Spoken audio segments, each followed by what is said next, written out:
Marcus Aurelius once wrote, "You have power over your mind, not outside events. Realize this, and you will find strength." These words, spoken nearly 2,000 years ago, still resonate deeply today, especially in a world that often feels overwhelming and unpredictable. Think about it. How often do we let external circumstances dictate our emotions, our decisions, or even our sense of self?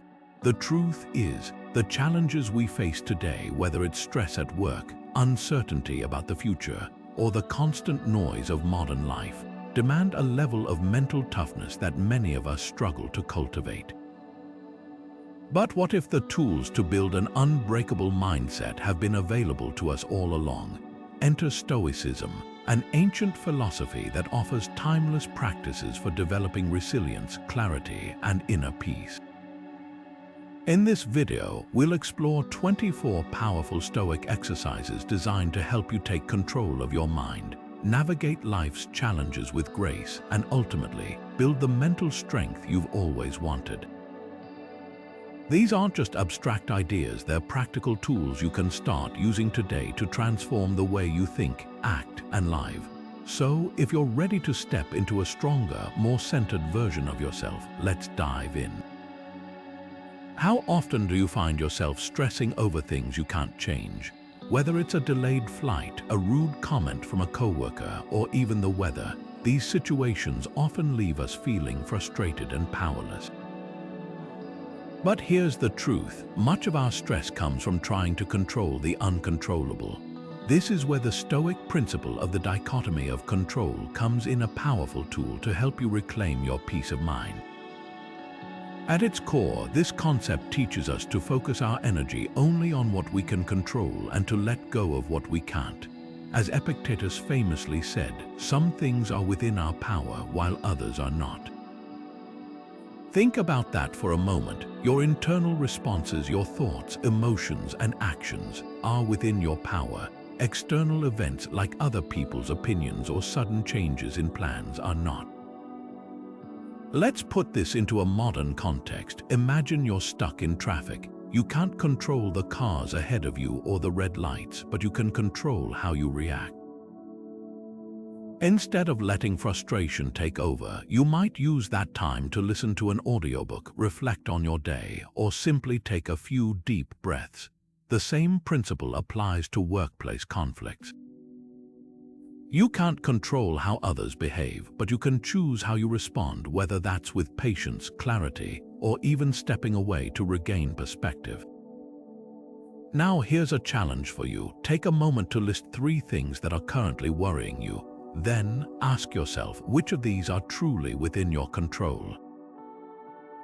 By doing this simple exercise, you'll start to see where your energy is being wasted and where it can be better directed. This isn't just about reducing stress, it's about taking back your power and focusing on what truly matters. And as you practice this, you'll find that your mindset becomes stronger, more resilient, and unshakable in the face of life's unpredictability.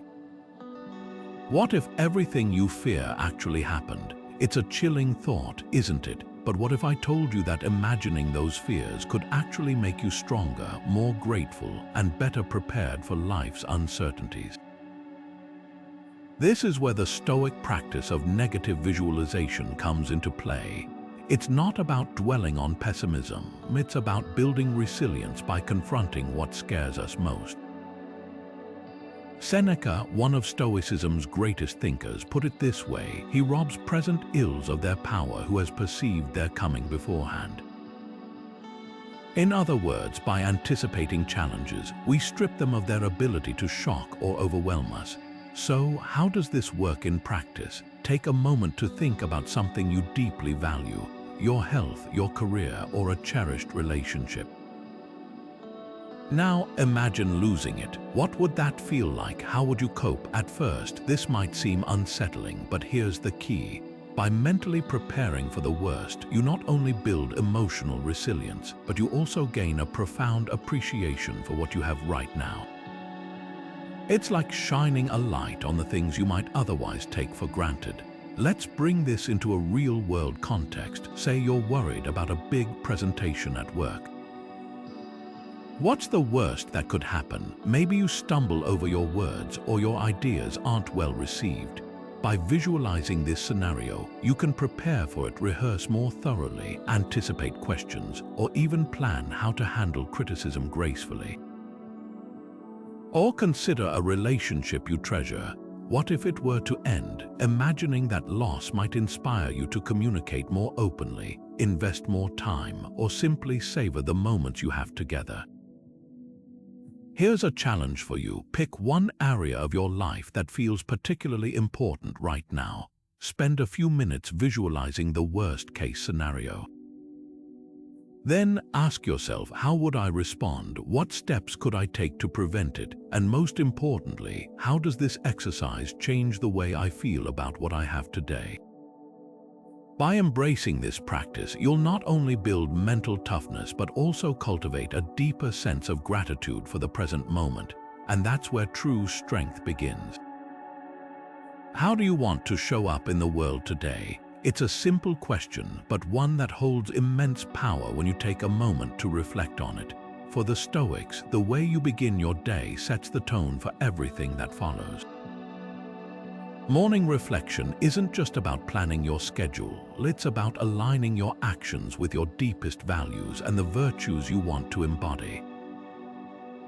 Marcus Aurelius, in his timeless work Meditations, wrote, "When you arise in the morning, think of what a precious privilege it is to be alive, to breathe, to think, to enjoy, to love." These words remind us that each day is a gift, and how we choose to start it can shape our entire experience. At its heart, morning reflection is a practice of intentionality. It's about pausing before the rush of the day to ask yourself, what kind of person do I want to be today? How can I act with wisdom, courage, justice, and self-discipline? These 4 Stoic virtues serve as a compass guiding your decisions and interactions. By consciously reflecting on them each morning, you create a mental framework that helps you navigate challenges and opportunities with clarity and purpose. So, what does this look like in practice? One powerful way to incorporate morning reflection is through journaling. Take just 5 minutes to write down your intentions for the day. What virtues will you focus on? How will you respond to potential challenges? You might also spend a few moments meditating on a Stoic principle, like the idea that external events are neutral. It's our judgments about them that shape our experience. This simple practice can help you approach the day with a calmer, more centered mindset. Here's an invitation for you. Tomorrow morning, before you dive into your usual routine, take a few moments to reflect. Write down one virtue you want to embody, whether it's patience, kindness, or resilience. Then carry that intention with you throughout the day. Notice how it influences your thoughts, actions, and interactions. Over time, this small habit can transform not just your mornings, but your entire approach to life. After all, as the Stoics believed, the way you start your day is the foundation for building an unshakable mindset. What did today teach you about yourself? It's a question that invites us to pause, reflect, and grow. Just as morning reflection sets the tone for your day, the Stoic practice of evening review offers a moment to look back and learn. Seneca, one of Stoicism's most influential voices, emphasized this habit when he said, "I examine my entire day and go back over what I've done and said, hiding nothing from myself, passing nothing by."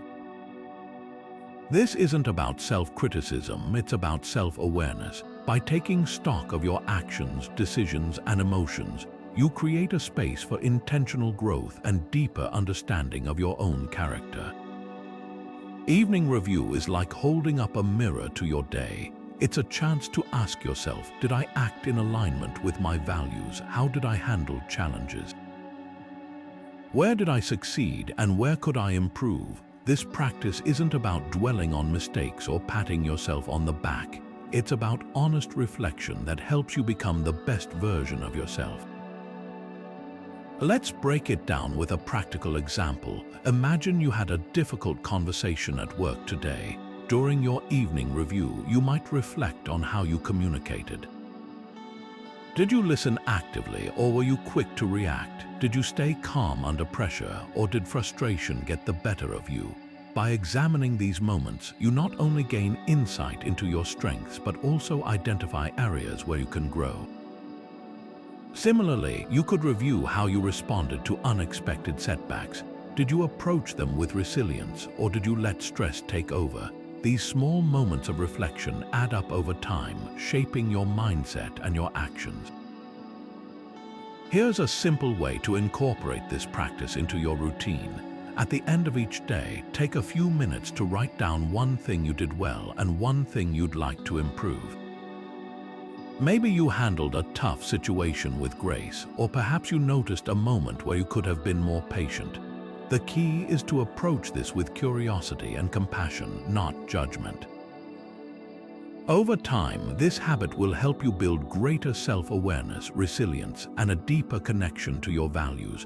So tonight, before you close your eyes, ask yourself, what did today teach you? What will you carry forward, and what will you leave behind? By embracing this nightly ritual, you're not just ending your day, you're setting the stage for a stronger, wiser tomorrow. Death is not something to fear, but a reminder to live fully. This is the essence of Memento Mori, a Latin phrase meaning remember you must die. At first glance, it might seem morbid, but for the Stoics, this practice was anything but. Instead, it was a powerful tool to cultivate gratitude, urgency, and a deeper appreciation for life. Marcus Aurelius, in his Meditations, wrote, "You could leave life right now. Let that determine what you do and say and think." These words aren't meant to frighten us, they're meant to wake us up. By remembering the inevitability of death, we're reminded of what truly matters and inspired to live with greater purpose. Think about it. How often do we postpone the things that matter most? We tell ourselves we'll spend more time with loved ones later, chase our dreams someday, or make meaningful changes when the timing is right. But the truth is, life is fragile and fleeting. Memento Mori isn't about dwelling on the end, it's about using the awareness of our mortality as a catalyst to live more intentionally. Let's bring this into a practical context. Imagine you're faced with a busy day ahead. Instead of rushing through tasks on autopilot, you pause and remind yourself, this day is a gift and it won't come again. How might that shift your priorities? Maybe you'll choose to savor your morning coffee instead of scrolling through your phone, or you'll make time for a meaningful conversation with a loved one. The same principle applies to long-term goals. If you knew your time was limited, would you keep putting off that passion project or dream trip, or would you take the first step today? Here's a challenge for you. Take a moment to reflect on your own life. What would you do differently if you knew your time was limited? What relationships would you nurture? What dreams would you pursue? By asking these questions, you're not just confronting mortality, you're embracing life with a renewed sense of clarity and purpose. And that's the true power of Memento Mori. It's not about fear, it's about living with intention, gratitude, and an unshakable awareness of what truly matters. What if every challenge was a gift in disguise? It's a bold question, but one that lies at the heart of a powerful Stoic practice called Amor Fati, Latin for love of fate. This concept invites us to embrace everything life throws our way, not just the good, but the difficult, the unexpected, and even the painful. As Epictetus once said, do not seek for things to happen the way you want them to. Rather, wish that what happens happens the way it happens. Then you will be happy. At first, this might sound counterintuitive. Why would anyone choose to love their struggles? But here's the truth. When we stop resisting what we can't control and start seeing every experience as an opportunity for growth, we unlock a profound sense of inner peace and resilience. Think about it this way, life is like a river. You can fight against the current, exhausting yourself as you try to swim upstream. Or you can learn to flow with it, trusting that the river will carry you where you need to go. Amor Fati is about choosing the latter. It's about shifting your perspective so that even the hardest moments become stepping stones rather than stumbling blocks. Let's bring this into a real-life context. Imagine you've just lost your job. At first, it might feel like a devastating blow. But what if, instead of dwelling on the loss, you saw it as an opportunity to explore a new career path, develop new skills, or even take a much-needed break to reevaluate your goals? Or consider a health setback. While it's natural to feel frustration or fear, this challenge might also inspire you to prioritize self-care, build healthier habits, or deepen your appreciation for the moments of wellness you do have. Here's a thought experiment for you. Take a moment to think about a current challenge in your life. Now ask yourself, what could this situation teach me? How might it help me grow or lead me to something better? By reframing adversity as an opportunity, you're not just practicing Amor Fati, you're cultivating a mindset that finds strength and meaning in every experience. So the next time life throws you a curveball, remember, it's not about what happens to you, but how you choose to respond. When you learn to love your fate, you transform obstacles into opportunities and discover a deeper sense of purpose in the process. And that's where true resilience begins. What if discomfort was the key to growth? It's a question that might make you pause, but the Stoics would argue it's one of the most transformative truths we can embrace. They believed that deliberately seeking out discomfort wasn't about punishing yourself. It was about building resilience, gratitude, and an unshakable sense of inner strength. Seneca, one of Stoicism's most profound voices, put it this way: it is in times of security that the spirit should be preparing itself for difficult times. In other words, by willingly stepping into discomfort, we prepare ourselves for the inevitable challenges life will throw our way. At its core, voluntary discomfort is about training your mind and body to endure.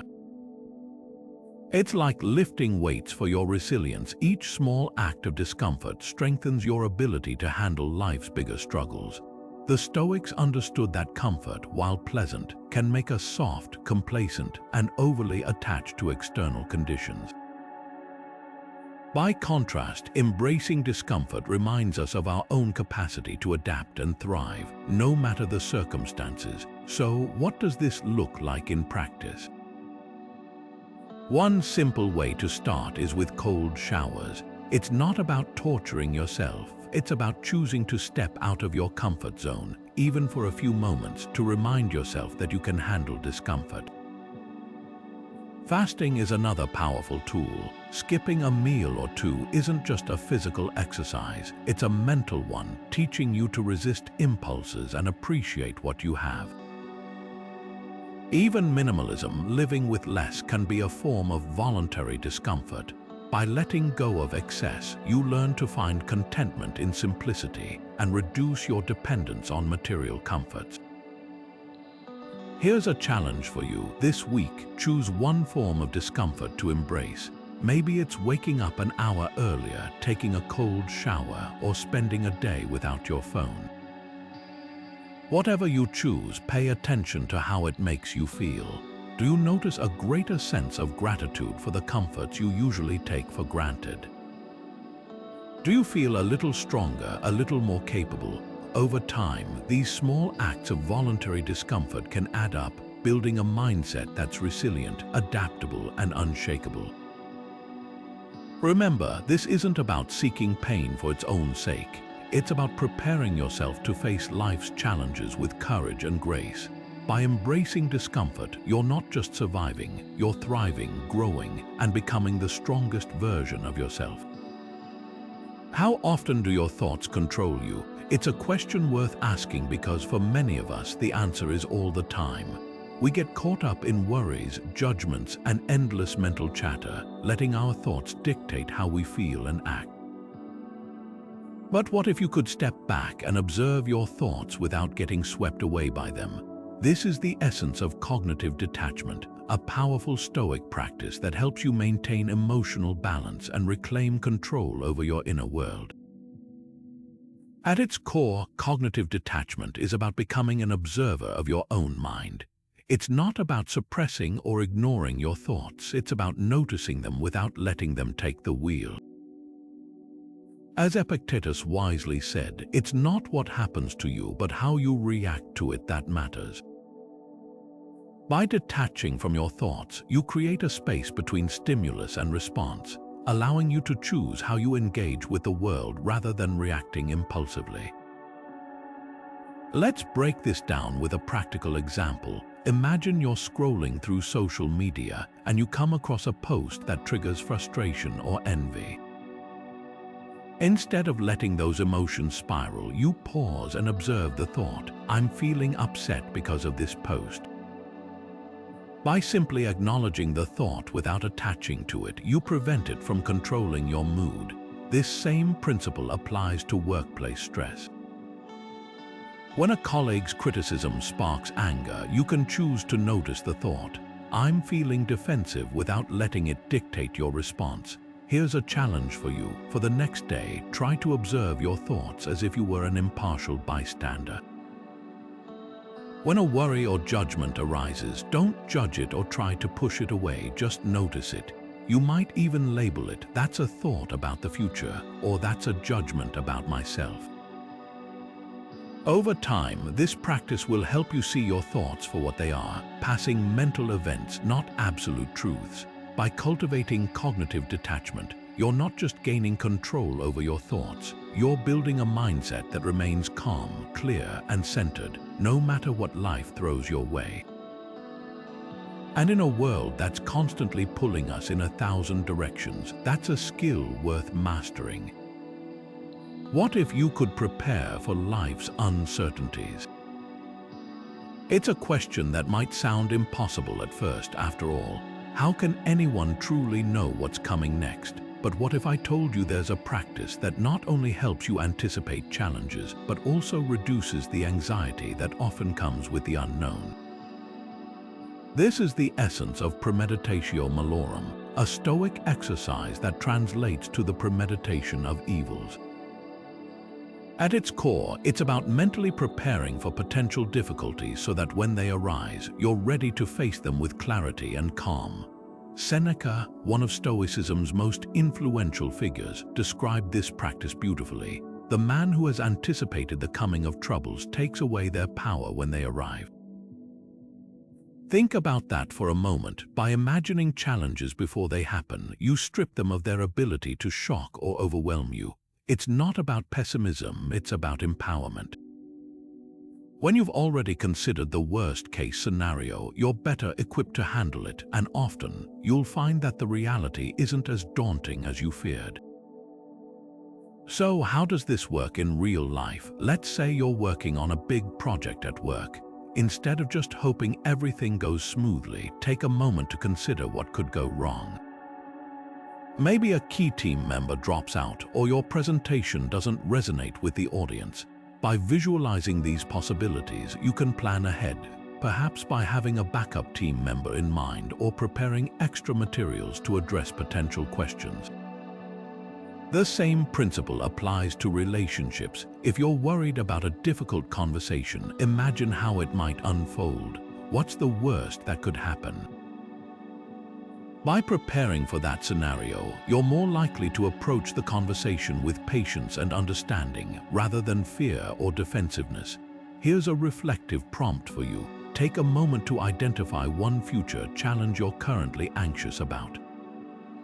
It could be a work deadline, a personal goal, or even a tough conversation you've been avoiding. Now ask yourself, what's the worst-case scenario? How would you respond if it happened? And most importantly, what steps can you take now to prepare for it? By engaging in this exercise, you're not just reducing anxiety, you're building mental resilience and a sense of confidence that no matter what comes your way, you'll be ready to face it. Premeditatio Malorum isn't about dwelling on the negative. It's about turning uncertainty into opportunity. By preparing for life's challenges, you're not just surviving, you're thriving with a mindset that's calm, clear, and unshakable. What are you taking for granted right now? It's a simple question, but one that can stop you in your tracks if you really take the time to reflect. In a world that often feels like it's pushing us to want more success, more possessions, more recognition, it's easy to overlook the abundance that already exists in our lives. This is where gratitude comes in, a practice that the Stoics considered essential for cultivating a content and resilient mindset. Marcus Aurelius once wrote, "When you arise in the morning, think of what a precious privilege it is to be alive, to breathe, to think, to enjoy, to love." These words remind us that gratitude isn't just about saying thank you. It's about truly appreciating the present moment and the countless gifts it holds. At its heart, gratitude is a shift in perspective. Instead of focusing on what's missing or what's going wrong, it directs our attention to what's already here, the small joys, the quiet moments, and the people who enrich our lives. This shift doesn't just make us feel better, it rewires our brain to notice and appreciate the good, even in the midst of challenges. So how can you bring this into your daily life? One powerful way is through a gratitude journal. Each day, take a few minutes to write down 3 things you're grateful for. They don't have to be grand or life-changing. They could be as simple as a warm cup of coffee, a kind word from a friend, or the way the sunlight filters through your window. Over time, this practice trains your mind to seek out and savor the positive, even on difficult days. Another approach is to incorporate gratitude into your evening reflection. As you review your day, ask yourself, what moments stood out as meaningful? Who or what brought me joy? By intentionally reflecting on these experiences, you deepen your appreciation for them and strengthen your ability to find beauty in the ordinary. Here's a challenge for you. Pause right now and think of 3 things you're grateful for today. It could be something as small as a good meal or as profound as the support of a loved one. Write them down, say them out loud, or simply hold them in your heart. Notice how this simple act shifts your energy, even if just for a moment. Gratitude isn't just a feeling, it's a practice, a habit, and a way of seeing the world. By cultivating it, you're not just acknowledging the good in your life, you're building a mindset that finds abundance even in scarcity, joy even in hardship, and peace even in chaos. And that's where true resilience begins. How small are your problems in the grand scheme of things? It's a question that can instantly shift your perspective, pulling you out of the narrow lens of daily stress and into a much broader view of existence. This is the essence of the Stoic exercise known as the view from above, a practice that invites you to step back and see your life from a cosmic perspective. By imagining yourself as a tiny part of an infinite universe, you not only reduce the weight of your struggles, but also cultivate a profound sense of humility and interconnectedness. Marcus Aurelius, who often reflected on the vastness of the cosmos, wrote, "Look at the stars as if you were running beside them. Think constantly of the changes of the elements into one another." Such thoughts wash away the dust of earthly life. These words remind us that our daily worries, as consuming as they may feel, are fleeting in the grand tapestry of existence. When you zoom out and see your life against the backdrop of the universe, it's hard not to feel a sense of awe and a quiet recognition of how small yet meaningful your role truly is. So how can you apply this practice in your own life? Let's say you're in the middle of a heated argument with a colleague. In the moment, it might feel like the most important thing in the world. But if you pause and imagine viewing the scene from above, seeing not just the two of you, but the entire office, the city, the planet, and beyond, you'll likely notice how insignificant the conflict really is. This shift in perspective doesn't mean the issue isn't worth addressing.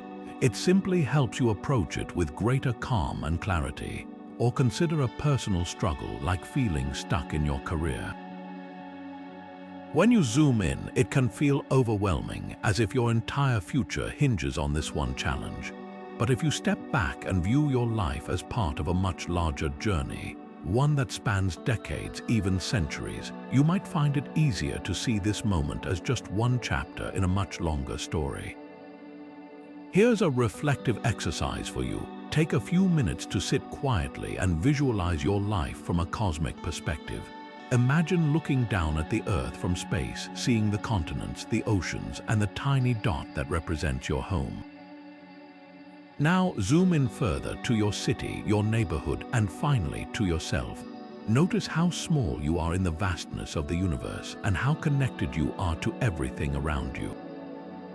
How does this shift in perspective change the way you feel about your current challenges or goals? By practicing the view from above, you're not just reducing stress, you're cultivating a mindset that embraces humility, curiosity, and a deep appreciation for the beauty of existence. And in a world that often feels overwhelming, that kind of perspective can be truly transformative. What if silence was your greatest teacher in a world that's constantly buzzing with noise, be it the ping of notifications, the chatter of conversations, or the endless hum of media? It's easy to forget the profound power of stillness. But for the Stoics, silence wasn't just the absence of sound. It was a gateway to self-awareness, clarity, and inner peace. Epictetus, one of Stoicism's most influential thinkers, once said, "If you seek tranquility, do less, or, more accurately, do what's essential and do it better." At its core, this idea reminds us that true tranquility doesn't come from filling every moment with activity, but from creating space for quiet reflection. Think about it. When was the last time you truly sat in silence? Not scrolling, not multitasking, but simply being still. For many of us, the idea of sitting quietly can feel uncomfortable at first. We're so used to constant stimulation that silence can seem almost foreign. But here's the truth. In those quiet moments, we often find the answers we've been searching for. Silence allows us to step back from the noise of the world and tune into our own thoughts, emotions, and values. It's a chance to reconnect with ourselves and gain perspective on what truly matters. So, how can you start incorporating silence into your life? One simple way is through silent meditation. Find a quiet space, set a timer for 10 minutes, and just sit. Focus on your breath or simply observe your thoughts without judgment. If meditation feels too formal, try a silent walk. Leave your phone at home and let the rhythm of your steps and the sounds of nature guide you. These small acts of quiet can become powerful moments of clarity and renewal. Here's a challenge for you. Carve out 10 minutes today to sit in silence. No distractions, no agenda, just you and the stillness. Pay attention to what arises. Are there thoughts or feelings you've been avoiding? Are there insights or ideas that surface when you give them space? By making silence a regular practice, you'll not only cultivate a deeper sense of inner peace, but also develop the clarity and focus needed to navigate life's challenges with grace. Silence isn't just a pause, it's a practice. It's a way of creating space for what truly matters, and in doing so, building a mindset that's calm, centered, and unshakable. So take a deep breath, embrace the quiet, and let it teach you what only stillness can. What would you discover if you wrote down your thoughts? It's a simple question, but one that holds the key to unlocking a deeper understanding of yourself. Journaling isn't just about putting pen to paper. It's about creating a space where you can process your emotions, clarify your thoughts, and reflect on your experiences. For the Stoics, journaling was more than a habit. It was a vital tool for self-discovery and growth. Seneca, one of Stoicism's most eloquent voices, once wrote, "The time you spend with yourself is the most important time of all." And what better way to spend that time than by pouring your thoughts onto the page? At its core, journaling is a practice of self-awareness. It allows you to step back from the chaos of daily life and examine your inner world with clarity and curiosity. When you write, you're not just recording events, you're uncovering patterns, identifying triggers, and gaining insight into what truly matters to you. It's like holding a mirror up to your mind, revealing truths you might otherwise overlook. So how can you start? Begin with simple prompts that encourage reflection. For example, ask yourself, what did I learn today, or what am I struggling with? These questions don't need to lead to profound revelations. They're simply a starting point for exploring your thoughts and emotions. Over time, you might find yourself delving deeper, asking questions like, what values guided my actions today? Or how did I respond to challenges? And what could I do differently next time? Let's bring this into a real-world context. Imagine you've had a tough day at work. Instead of letting the stress simmer, you sit down with your journal and write about what happened. As you put your thoughts into words, you might notice that the frustration you felt wasn't just about the workload, it was about feeling undervalued. This insight could lead you to have a more constructive conversation with your team or to set clearer boundaries in the future. Here's an invitation for you. Tonight, take 5 minutes to write down your thoughts. It doesn't have to be perfect or polished, just honest. Start with one of the prompts we've discussed and see where your reflections take you. Over time, this daily habit will not only help you process your emotions, but also build a stronger, more self-aware mindset. Journaling is more than a practice, it's a conversation with yourself. By making it a regular part of your routine, you're not just documenting your life, you're actively shaping it one thought at a time. How often do you truly try to understand someone else's perspective? It's a question that might feel simple, but the answer often reveals how much room we have to grow. Empathy, the ability to step into someone else's shoes and see the world through their eyes, isn't just a soft skill. It's a cornerstone of meaningful relationships and a powerful way to reduce conflict. The Stoics understood this deeply. Marcus Aurelius, one of the greatest Stoic philosophers, once wrote, "Whenever you are about to find fault with someone, ask yourself, what fault of mine most nearly resembles the one I am about to criticize?" This isn't just about being kind, it's about recognizing our shared humanity and the ways we're all connected. Empathy is more than just feeling for someone, it's understanding them. It's about listening not just to respond, but to truly hear what the other person is saying.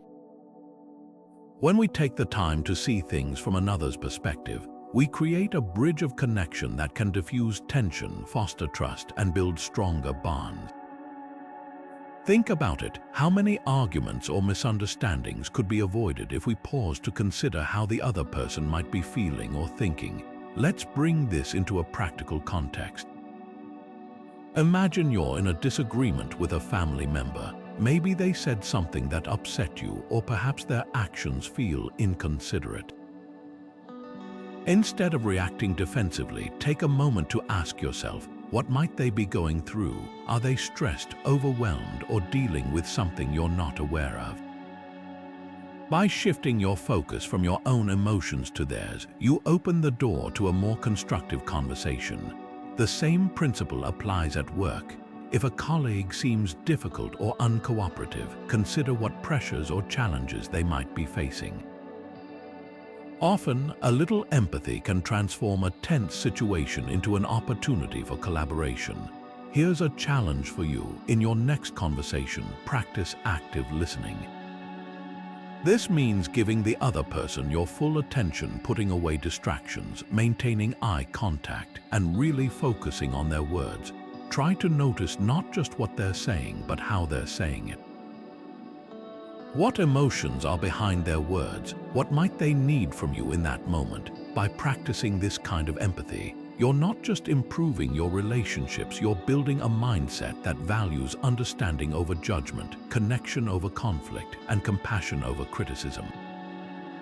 Empathy isn't just about seeing the world through someone else's eyes. It's about creating a world where everyone feels seen.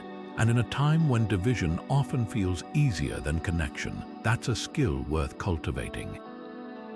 What if waiting was part of the journey? It's a question that challenges our modern obsession with instant results and quick fixes. In a world that celebrates speed and efficiency, patience often feels like an outdated virtue. But the Stoics saw it differently. For them, patience wasn't just about waiting. It was about embracing the natural rhythm of life, trusting the process, and finding strength in the pause. As Seneca once wrote, "Time heals what reason cannot."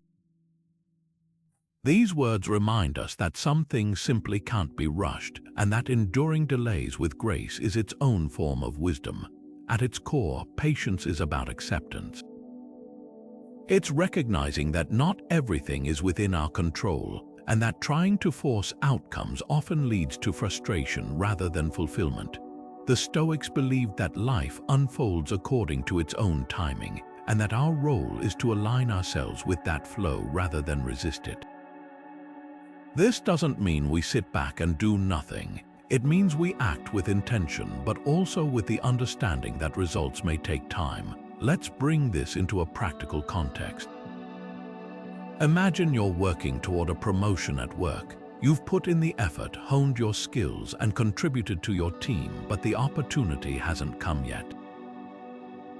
Instead of letting impatience breed resentment or self-doubt, you could choose to see this as a chance to deepen your expertise, build stronger relationships, or even explore new areas of growth. The same principle applies to personal goals, like learning a new skill or improving your health. Progress might be slow, but each small step is part of the journey. Here's a reflective prompt for you. Think about one area of your life where you've been feeling impatient. Is it a career milestone, a personal project, or perhaps a relationship? Now ask yourself, what could I gain by embracing patience in this situation? How might waiting with intention help me grow or prepare for what's to come? By shifting your perspective, you're not just enduring the wait, you're transforming it into an opportunity for growth and self-discovery. Patience isn't passive, it's a powerful practice that builds resilience, clarity, and trust in the process. And in a world that's always rushing, choosing to slow down might just be the most radical act of strength you can take. How often do you acknowledge your limitations? It's a question that might feel uncomfortable to answer, but it's also one that holds the key to profound growth. Humility, often misunderstood as weakness, is actually a strength. It's the foundation of learning, the bridge to connection, and the antidote to arrogance. The Stoics, who valued wisdom above all else, understood this deeply. Epictetus, one of the most influential Stoic teachers, warned, "It is impossible to learn that which one thinks one already knows." In other words, when we approach life with humility, we open ourselves to endless possibilities for growth. When we cling to arrogance, we shut ourselves off from the very lessons that could transform us. At its heart, humility is about recognizing that no matter how much we know, there's always more to learn. It's about embracing the idea that we're works in progress, not finished products. This mindset doesn't diminish our worth, it expands our potential. When we're humble, we're more open to feedback, more willing to collaborate, and more likely to see the value in others. It's a practice that not only enriches our personal lives, but also strengthens our relationships and communities. Let's bring this into a practical context. Imagine you're in a leadership role. Humility in this setting doesn't mean downplaying your abilities. It means acknowledging that you don't have all the answers. It's about creating a space where others feel empowered to contribute their ideas, knowing that the best solutions often come from collective wisdom. Or consider teamwork. When we approach a project with humility, we're more likely to listen to our teammates, appreciate their strengths, and work together toward a shared goal. Here's a reflective prompt for you. Think about a recent mistake or setback. Instead of brushing it aside or blaming others, take a moment to reflect on what it taught you. What did you learn about yourself? How might this experience help you grow? By embracing humility in moments like these, you're not just admitting imperfection, you're turning it into an opportunity for growth. Humility isn't about shrinking yourself, it's about expanding your capacity to learn, connect, and thrive. It's a practice that reminds us of our shared humanity and the infinite potential that comes with an open mind. And in a world that often celebrates ego over empathy, that's a lesson worth embracing. Courage is not the absence of fear, but action despite it.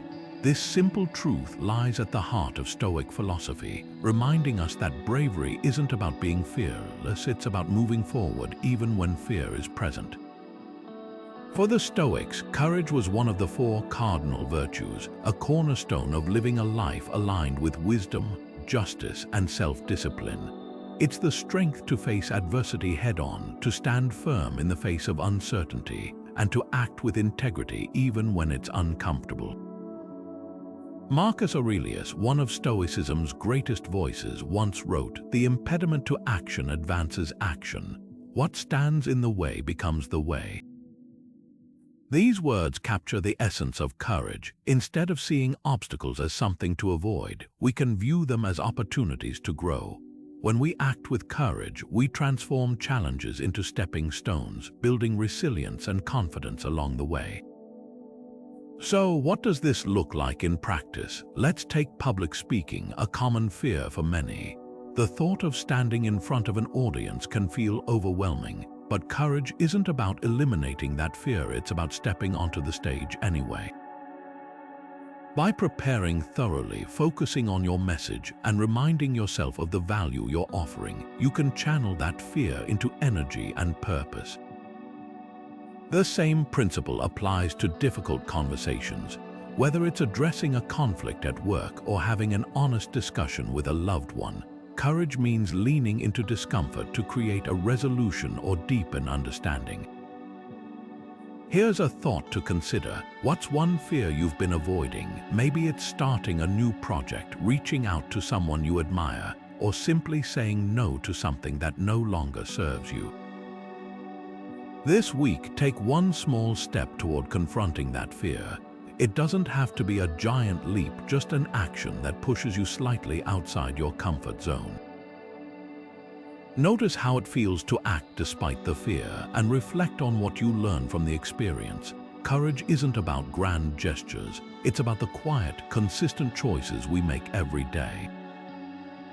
By practicing it, you're not just facing fears, you're building a mindset that thrives in the face of adversity, finding strength in the moments that matter most.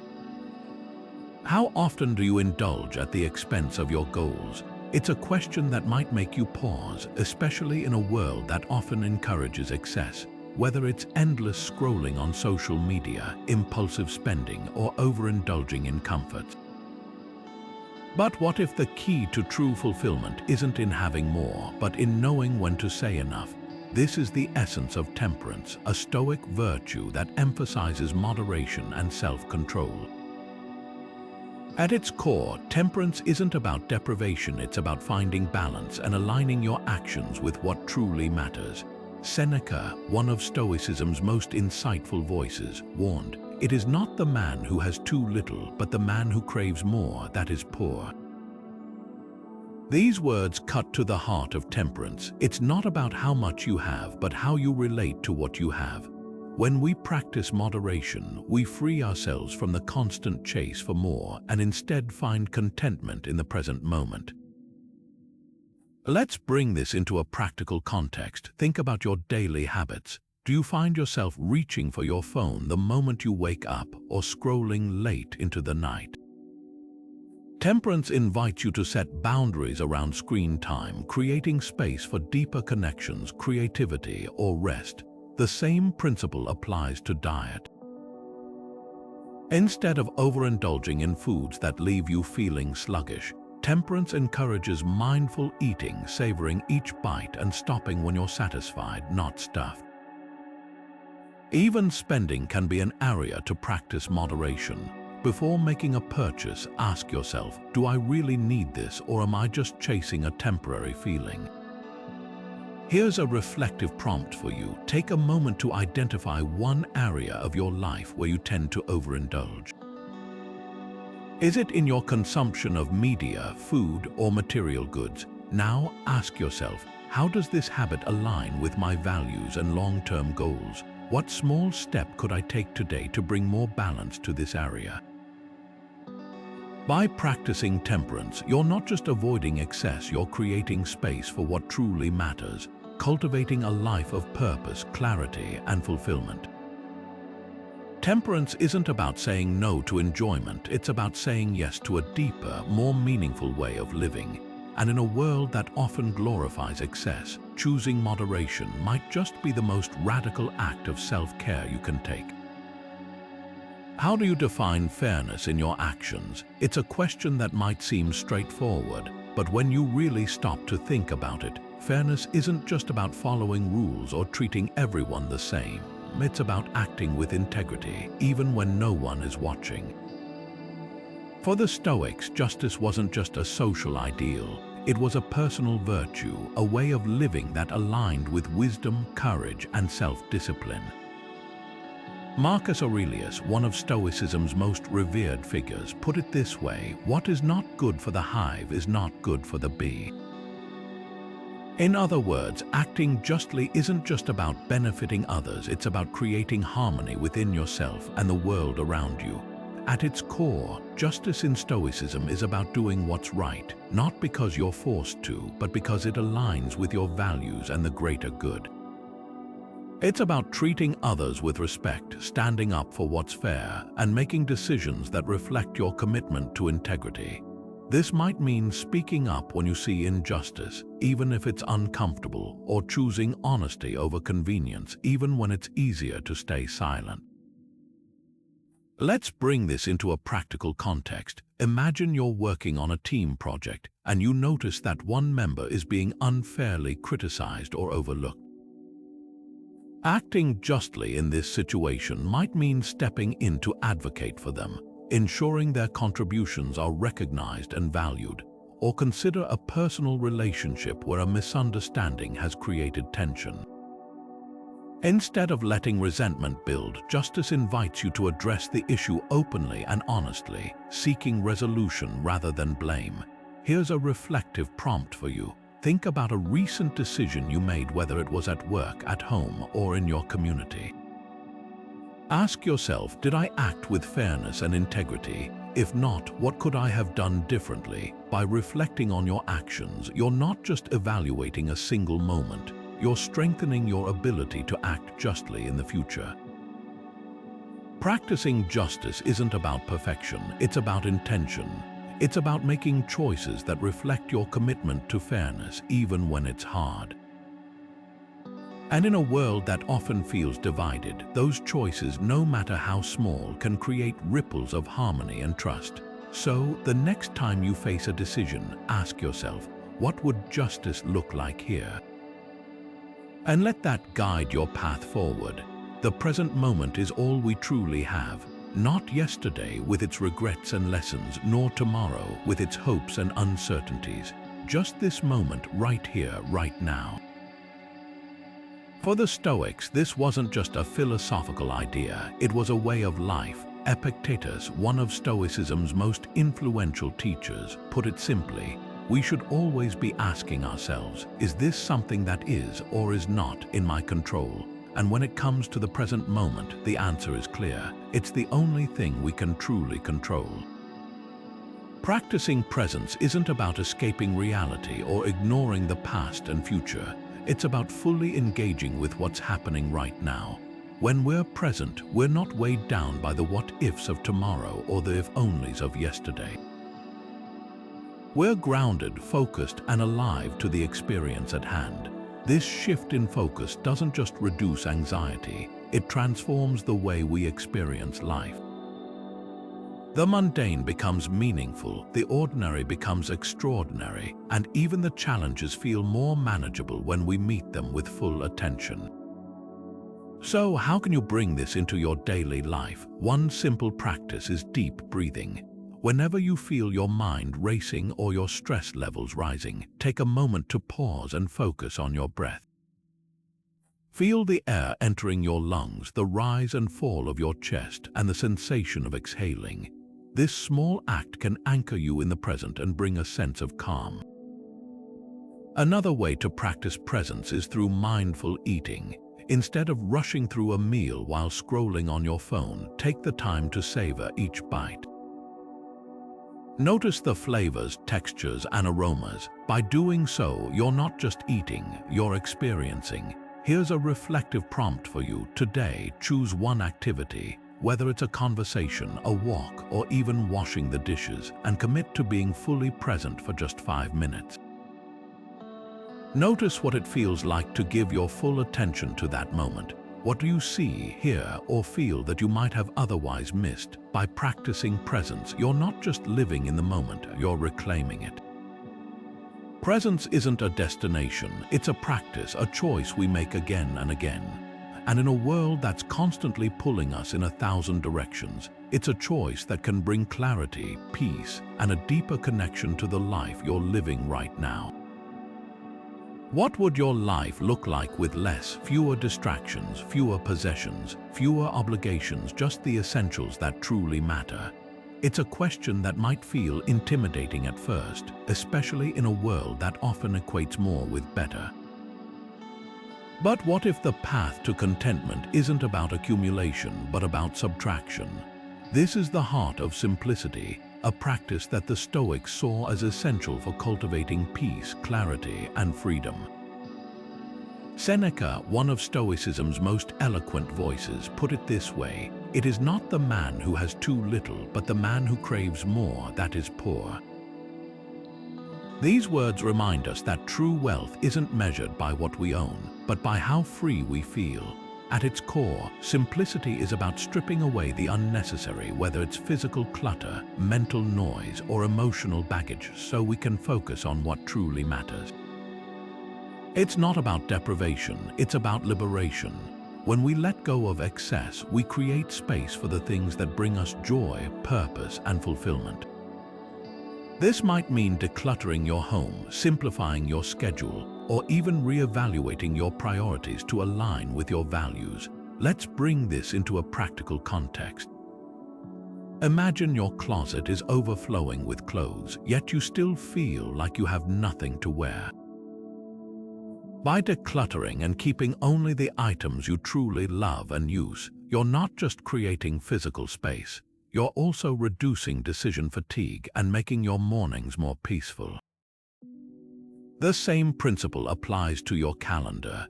If you're constantly rushing from one commitment to the next, it might be time to say no to activities that don't align with your goals or bring you joy. By simplifying your schedule, you're not just reclaiming your time, you're creating space for rest, creativity, and connection. Here's a reflective prompt for you. Take a moment to identify one area of your life that feels cluttered or overwhelming. Is it your workspace, your to-do list, or even your digital life? Now ask yourself, what could I remove or simplify to create more clarity and ease? Start small, whether it's clearing out a drawer, unsubscribing from emails you never read, or setting boundaries around your time. Notice how even a small act of simplification can bring a sense of relief and focus. Simplicity isn't about living with less for the sake of it, it's about making room for what truly matters. By practicing it, you're not just organizing your life, you're reclaiming your freedom, your peace, and your ability to live with intention. And in a world that's constantly pulling us toward more, that's a gift worth embracing. How much energy do you waste holding onto grudges? Think about it for a moment. That lingering resentment, that simmering anger, it doesn't just weigh on your emotions, it drains your mental and even physical energy. For the Stoics, forgiveness wasn't about excusing someone else's behavior or pretending the hurt didn't happen. It was about freeing yourself from the burden of bitterness. As Marcus Aurelius once wrote, the best revenge is to be unlike him who performed the injury. In other words, by letting go of anger, you reclaim your peace and rise above the negativity. At its core, forgiveness is an act of self-liberation. It's not about the other person changing or apologizing. It's about you choosing to release the hold that resentment has on your mind and heart. Holding on to anger is like carrying a heavy stone. It might feel justified in the moment, but over time, it only wears you down. Forgiveness, on the other hand, is like setting that stone down. It doesn't mean you forget or condone what happened. It means you refuse to let it control your life any longer. Let's bring this into a practical context. Imagine a colleague who's repeatedly undermined you at work. The frustration and anger you feel might be valid, but holding onto those emotions only distracts you from your goals and drains your energy. By practicing forgiveness, you're not letting them off the hook. You're choosing to focus on what you can control, your own actions, your own growth, and your own peace of mind. The same principle applies to personal relationships. A friend or family member might have hurt you deeply, but clinging to that pain only keeps you stuck in the past. Forgiveness allows you to move forward, whether that means rebuilding the relationship or simply finding closure. Here's a reflective prompt for you. Think about someone you're struggling to forgive. It could be a recent conflict or an old wound that still lingers. Now ask yourself, how is this grudge affecting me? What might I gain by letting it go? You don't have to rush the process. Forgiveness is a journey, not a one-time act. But by starting to release that resentment, even in small ways, you're taking a powerful step toward inner freedom. Forgiveness isn't about weakness, it's about strength. It's about choosing your peace over your pain, your growth over your grievances. And in a world that often glorifies holding on to anger, choosing to forgive might just be the most courageous act of all. Discipline is the bridge between goals and accomplishment. It's the quiet force that turns aspirations into reality, the daily commitment that builds momentum even when motivation falters.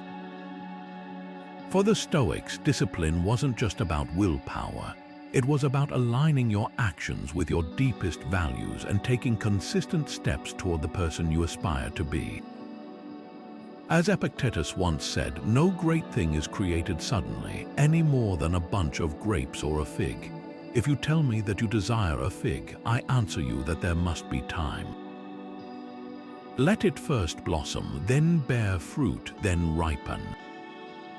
These words remind us that discipline is the process of nurturing growth, one small, intentional action at a time.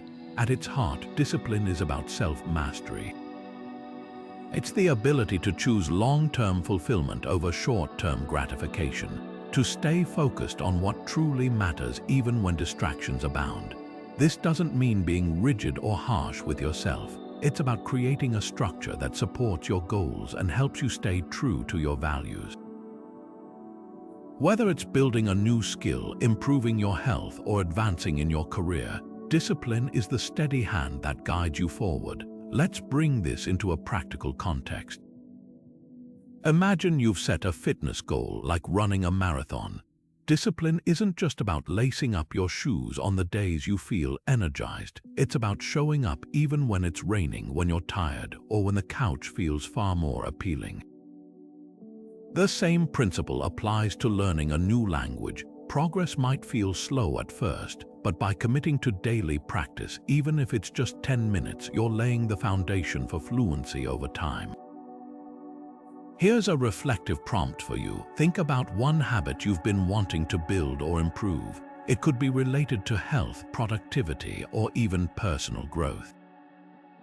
Now ask yourself, what's one small action I can commit to daily that aligns with this goal? By focusing on consistency rather than intensity, you're not just building a habit, you're cultivating the discipline that will carry you forward, step by step, toward the life you envision. Discipline isn't about perfection, it's about persistence. It's the quiet, steady force that transforms potential into progress and dreams into reality. So take that first step today and let discipline be your guide. What would change if you stopped resisting reality? It's a question that might feel uncomfortable at first, but it's also one that holds the key to profound inner peace.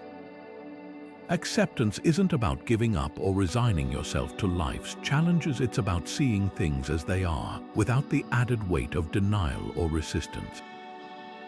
The Stoics understood this deeply. Seneca, one of Stoicism's most insightful voices, wrote, "We suffer more often in imagination than in reality." These words remind us that much of our pain comes not from the events themselves, but from our refusal to accept them. At its core, acceptance is a practice of clarity. It's about stripping away the stories we tell ourselves, the what-ifs and if-onlys, and facing life with open eyes. When we stop fighting what we can't change, we free up energy to focus on what we can influence: our thoughts, our actions, and our responses. This shift doesn't just reduce suffering, it creates space for growth, resilience, and even gratitude. Let's bring this into a practical context. Imagine you're dealing with a health issue that's beyond your control.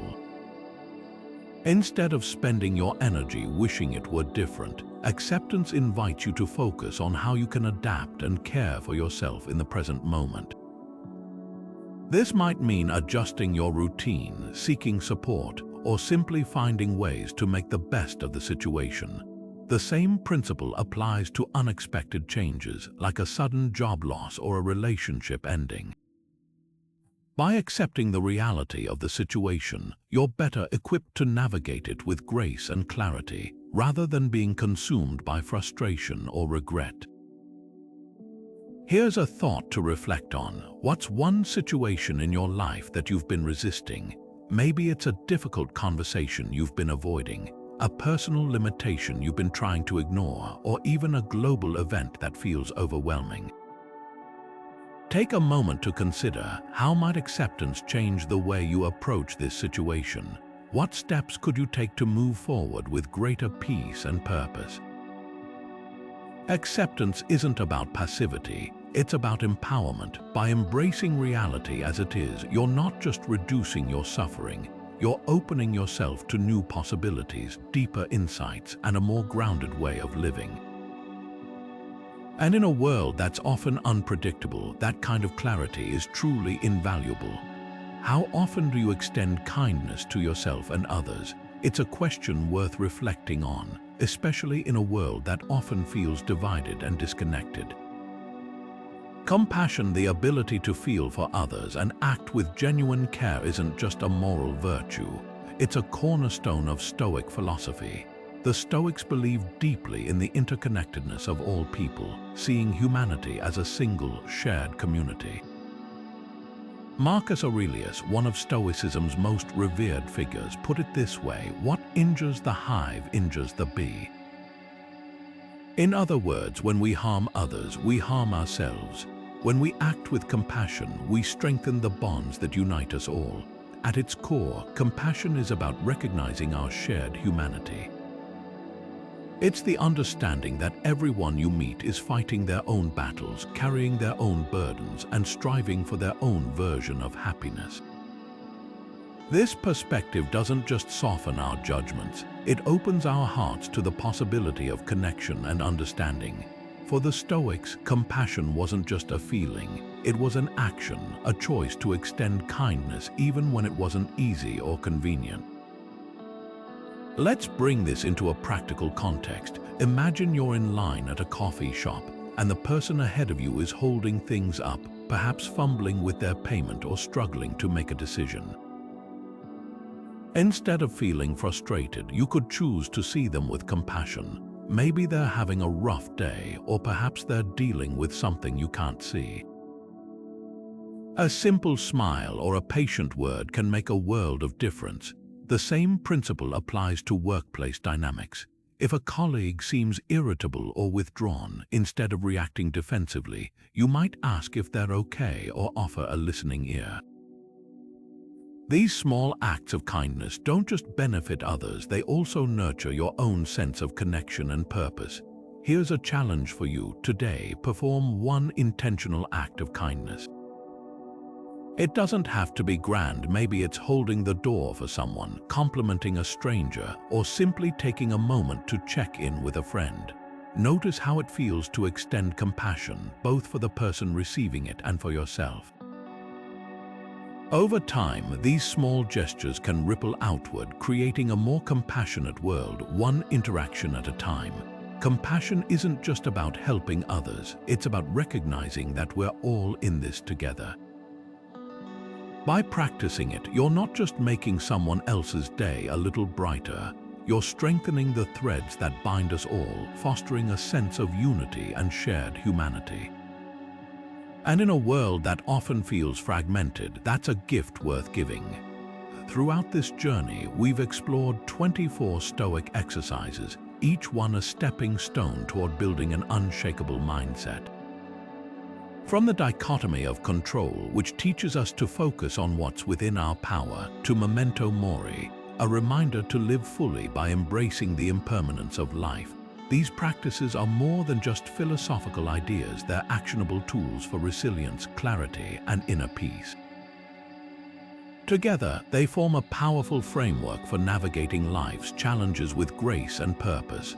Whether it's practicing gratitude, embracing voluntary discomfort, or cultivating presence, each exercise offers a unique way to strengthen your mental fortitude and deepen your connection to what truly matters. What makes these practices so transformative is their collective power. They don't just address individual challenges, they build on one another, creating a mindset that's adaptable, grounded, and unbreakable. Imagine weaving together the clarity of cognitive detachment, the courage of Amor Fati, and the compassion of justice. You're not just surviving life's storms, you're thriving in the midst of them. And the beauty of Stoicism is that these tools are timeless. Whether you're facing a personal setback, a professional challenge, or simply the chaos of daily life, these exercises offer a path to growth no matter the circumstances. As Marcus Aurelius once wrote, the soul becomes dyed with the color of its thoughts. This profound truth reminds us that our mindset isn't fixed, it's something we can shape day by day through intentional practice. The journey toward an unbreakable mind doesn't require perfection or grand gestures. It starts with small, consistent steps. Choose one exercise that resonates with you, whether it's journaling, practicing gratitude, or embracing the view from above, and commit to it daily. Over time, you'll not only see changes in how you think and feel, but in how you engage with the world around you. So, what's your first step? Share your experiences in the comments below. What exercise are you starting with, and how has it impacted your mindset?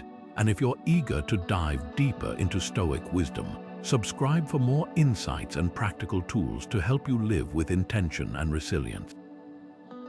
Remember, the journey to an unbreakable mindset isn't a destination, it's a lifelong practice, one that empowers you to face whatever comes your way with strength, clarity, and purpose.